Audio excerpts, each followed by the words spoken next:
നമസ്കാരം. Raf talks ഫുട്ബോളിലേക്ക് ഏവർക്കും സ്വാഗതം. ഇന്നലെ യുവേഫ ചാമ്പ്യൻസ് ലീഗിൽ നടന്ന മത്സരത്തിൽ വിജയം സ്വന്തമാക്കാൻ ഫ്രഞ്ച് വമ്പന്മാരായ PSG സാധിച്ചിട്ടുണ്ട്. ഏകപക്ഷീയമായ ഒരു ഗോളിനാണ് സ്പാനിഷ് ക്ലബ്ബായ ജിറോണയെ അവർ പരാജയപ്പെടുത്തിയിട്ടുള്ളത്.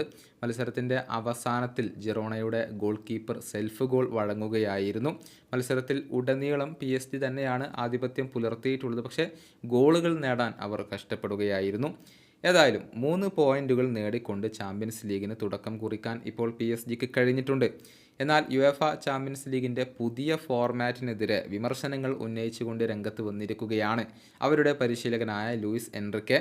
അതായത് അവ്യക്തതകളും ദുരൂഹതകളുമാണ് ടീമുകൾക്ക് മുന്നിലുള്ളത് എന്നാണ് അദ്ദേഹം ആരോപിച്ചിട്ടുള്ളത്. PSG പരിശീലകൻ്റെ വാക്കുകൾ ഇങ്ങനെയാണ്: മത്സരങ്ങൾ വിജയിക്കുക, കിരീടങ്ങൾ നേടുക എന്നുള്ളതൊക്കെ വളരെ ബുദ്ധിമുട്ടുള്ള ഒരു കാര്യമാണ്. ഈ ചാമ്പ്യൻസ് ലീഗിലെ പുതിയ ഫോർമാറ്റ് കാരണം ഇതിൻ്റെ ഡയമെൻഷൻ ഞങ്ങൾക്കറിയില്ല. ഞങ്ങളെക്കാൾ ഷെഡ്യൂളുകൾ എളുപ്പമുള്ള ക്ലബ്ബുകൾക്കെതിരെയാണ് ഞങ്ങൾക്ക് കളിക്കേണ്ടി വരുന്നത്. ഗ്രൂപ്പ് ഘട്ടത്തിൽ എത്ര പോയിന്റുകൾ നേടണം എന്നുള്ളത് തികച്ചും അവ്യക്തമായ ഒരു കാര്യമാണ്. ഈ ഫോർമാറ്റിലെ പല കാര്യങ്ങളും ദുരൂഹമാണ്. അതിലെല്ലാം വ്യക്തത വരുത്തേണ്ടതുണ്ട്. ഇതാണ് PSG പരിശീലകൻ പറഞ്ഞിട്ടുള്ളത്.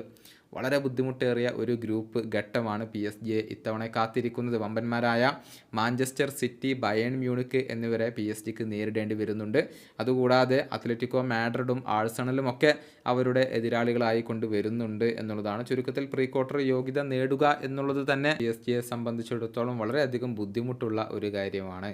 ഈ വീഡിയോയുടെ അവസാനിപ്പിക്കുന്നു. ഫുട്ബോൾ ലോകത്തെ കൂടുതൽ വിശേഷങ്ങളുമായി റാഫ് ടോക്സ് കൊണ്ടുമെത്താം.